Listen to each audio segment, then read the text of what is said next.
Nigeria's second biggest airport, Abuja International, is to close next month for 6 weeks after huge potholes were found on its 34-year-old runway.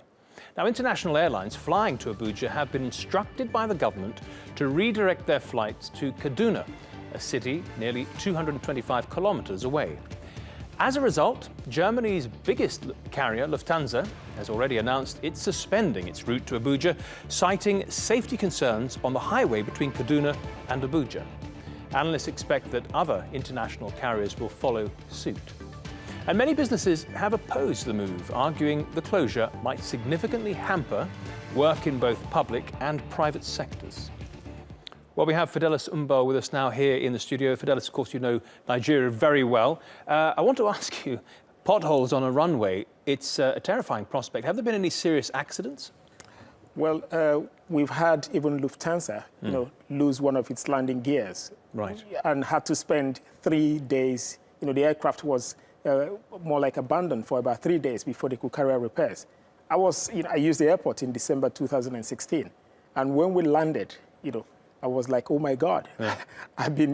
It's an airport I'm used to. So this December was a really terrifying experience for me when we landed.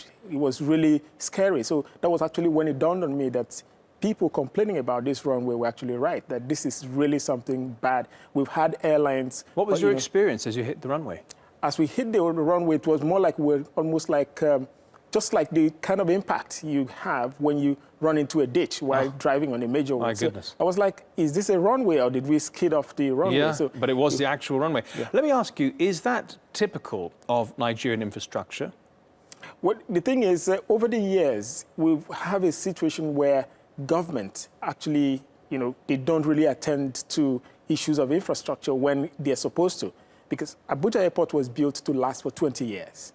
And then this is the 34th year that's been used. And nothing, has been really done in terms of upgrade, in terms of trying to, fix it. So it's not just peculiar to the airport. We have where even major roads, there are potholes. They wouldn't fix it until it gets really bad, where cars get, have to break down. Maybe it results in traffic before government really pays attention. We don't know whether maybe it's a case of them waiting until the contract, money for the contract is so huge for, before they really fix this, or whether they just don't want to pay attention when it's not serious yet. I want to ask you about the alternative that's being offered to the international carriers. They're saying they can go to Kaduna, and from there they can go on to Abuja if they want to. What is the concern? There are many concerns. The issue of safety, because that road is known for, in recent months, we've had cases of kidnappings, we've had cases of armed robbery, we've had cases of people being even assassinated along that road. So people are really worried. It takes ordinarily it should take about 2 hours to drive, or even less, to drive to Kaduna from Abuja.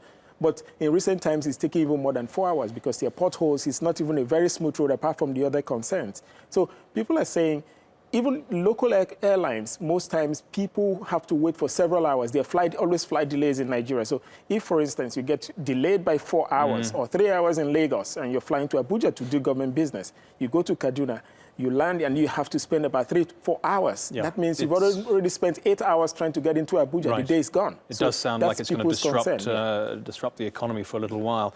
Fidelis Umbo, thank you very much for that.